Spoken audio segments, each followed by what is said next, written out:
Hey, welcome. Today we're diving into something really cool. One of the most game-changing techniques in literary history, actually. We're talking about stream of consciousness. But before we get into the nitty-gritty, let me ask you something. What if you could actually really read someone's mind? I don't mean their clean, organized thoughts.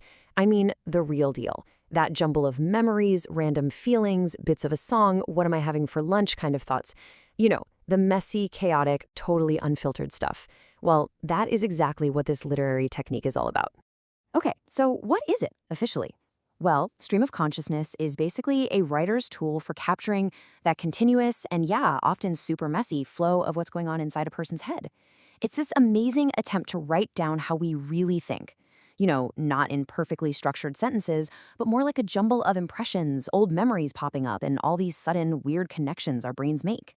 And just so you know where we're getting our info, everything we're talking about today is based on some fantastic material from the Department of English at Odisha State Open University. So we've got a really solid academic backbone for this whole thing. All right, let's kick things off at the very beginning. Because to really get a handle on this literary revolution, you've got to know where it came from. And here's the kicker. It didn't start with books or writers at all. Nope. It started in the world of psychology. This is what's so wild. The phrase stream of consciousness wasn't dreamed up by some novelist in a study. It was actually coined by an American psychologist, William James, way back in 1890. He was just trying to find the right words to describe how our minds actually truly function. See, before William James came along, the common idea was that our thoughts were like a chain, or maybe a train. These separate little cars of ideas, all linked together in a neat, logical line. But James was like, no, that's completely wrong. He said our consciousness is much more like a river or a stream. It's not chopped up into bits and pieces. It flows. It's this constant, unbroken, always moving current of awareness. And this new way of thinking didn't just pop up out of nowhere. It landed at the perfect time, right as Sigmund Freud and psychoanalysis were starting to take off in the early 20th century. Suddenly, everyone was fascinated with the unconscious, with the deep, hidden parts of the human mind. So, the stage was perfectly set for writers to say, hey, let's explore that in our stories. Okay, so that's the backstory, right? The why behind it all, this big shift in psychology. But now for the really fun part, the how. How in the world do authors actually do this? How do they get that mental chaos onto a page? Let's break down the key ingredients. Well, it's not just one thing, it's a whole bunch of clever techniques all working together.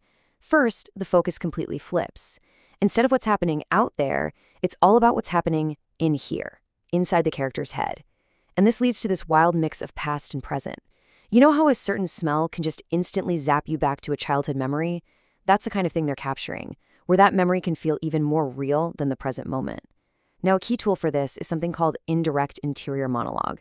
It sounds complicated, but it's basically when we get a character's thoughts directly as they're happening, but it's still written in the third person. It's a tricky way to blur the lines, to pull us right into their brain without constantly saying, he thought this, or she wondered that. And what you end up with is a story that doesn't follow a straight line at all. It's a total rejection of the A to B to C plot, all in service of building a character from the inside out. So, you've got this powerful new tool, but a tool is only as good as the person using it, right? So let's talk about the masters, the literary giants who grabbed this psychological idea and ran with it, turning it into some of the most mind-blowing art of the 20th century. And one of the first, a real pioneer who honestly doesn't get enough credit, was Dorothy Richardson. In her huge multi-volume novel series called Pilgrimage, she was one of the very first writers to say, I'm going to build this entire story around what's going on inside one person's head.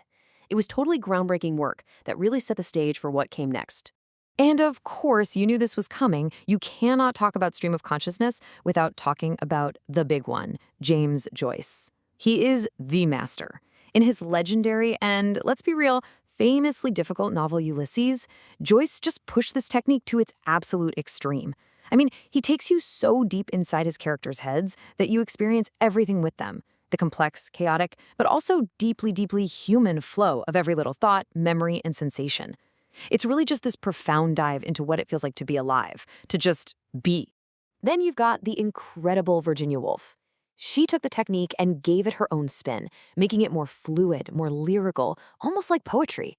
If you read a book like Mrs. Dalloway, you'll see how she just glides absolutely effortlessly from a character's deepest inner thoughts right back out to the world around them.